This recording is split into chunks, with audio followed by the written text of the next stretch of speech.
Exercise on an empty stomach. Sounds like the fitness equivalent of showing up to a sword fight with a spoon. No fuel, no energy, no gains. That's what the supplement industry has been whispering in your ear for decades. But what if skipping breakfast before your workout is actually the smartest thing you could do for your body? Buckle up, because this one's going to hurt the pre-workout industry's feelings. Fat burning. Here's the deal. Your body has two fuel tanks. Tank 1 is glycogen, about 2,000 calories stored in your muscles and liver. Quick, easy, and gone faster than your motivation on a Monday morning. Tank 2 is body fat.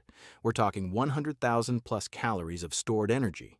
Enough to power your body for 40 to 50 days straight. That's not a typo. That's your body sitting on a gold mine while you keep handing it loose change in the form of a pre-workout banana. When you eat before training, insulin spikes, fat cells lock up tighter than a gym locker with a broken combination, and your body just burns whatever you recently ate. That banana? Maybe 100 calories? Congratulations, you turned a Ferrari into a golf cart. And here's the kicker. That insulin spike doesn't just block fat burning during your workout. It can suppress fat oxidation for up to 6 hours after you finish. You worked hard, and your body spent the whole session working against you. Now train fasted 12 to 16 hours after your last meal, and everything flips. Insulin drops to near zero. Fat cells open up. Your body starts pulling from those reserves like it finally remembered the trust fund exists. A study tracking two groups doing identical workouts found the fasted group burned 20% more fat during exercise, but the metabolism stayed elevated for a full 24 hours after. The fed group, back to baseline in 3, same effort, fraction of the results. Benefits? More fat burned during and after training, better access to stored energy, and a metabolism that keeps working while you're watching Netflix. Risks? If you're used to eating before every session, the first few fasted workouts might feel rough. Start with something light like walking before jumping into heavy lifting on an empty stomach. Growth hormone?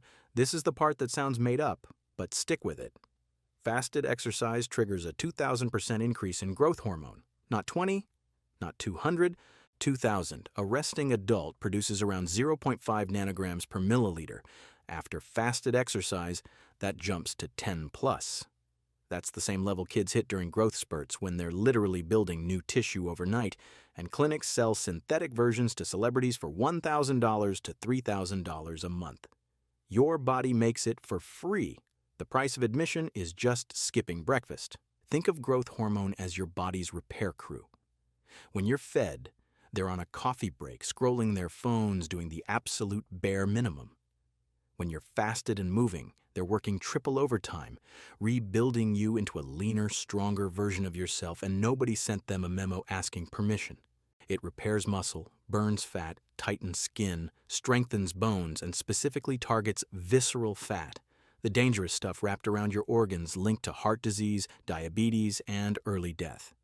It also increases collagen production by up to 30%, meaning stronger joints, tighter skin, and fewer wrinkles.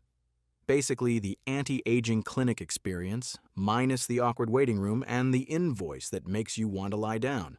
Benefits? More muscle repair, serious fat burning, especially around the belly, better skin, stronger joints, and improved sleep quality. Risks? None from the growth hormone itself. The risk is just overdoing fasted training before your body has adapted. Ease in gradually and let the process work. Autophagy. Here's where it gets genuinely wild. Fasted exercise activates something called autophagy, your body's built-in cellular cleanup system. Damaged proteins, dysfunctional cell parts, precancerous cells. Autophagy hunts them down and recycles them. It's basically your body running a deep clean while you're doing burpees. Marie Kondo, but for your cells, this process only kicks into high gear under specific conditions. Fasting is one of them, exercise is another.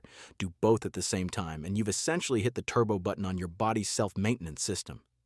No supplement on the market can replicate this, not even the ones with the aggressive packaging and the font that screams at you. Benefits? Cellular repair, reduced inflammation, better long-term health, and a body that's actively cleaning house instead of just accumulating damage. Risks? Autophagy needs time to kick in. A 20-minute fasted jog isn't going to unlock it. You need consistent fasting combined with movement to really get the ball rolling. Brain function, Fasting triggers the release of norepinephrine, which sharpens focus, speeds up reaction time, and increases pain tolerance. Your brain also gets access to ketones, a fuel source it actually prefers over glucose. The result is that fasted training often feels mentally cleaner than training after a meal. Less fog, more clarity, better mind-muscle connection. Your ancestors didn't have the option to eat before hunting. Evolution made sure that hunger makes you sharper, not slower. Fun fact, studies show cognitive performance often improves during moderate fasting. So the next time someone asks why you're skipping breakfast, tell them you're optimizing your neurological output. Then flex. Just because. Benefits? Sharper focus, better mental clarity during training, and improved mind-muscle connection. Risks? If blood sugar drops too low, concentration goes the other way fast. If you feel foggy, shaky, or like the room is doing something weird, that's your cue to stop and eat something. Pro tip: start your fasted training with low to moderate intensity. Brisk walking, cycling, swimming. Your body will pull from stored fat like it's an all-you-can-eat buffet.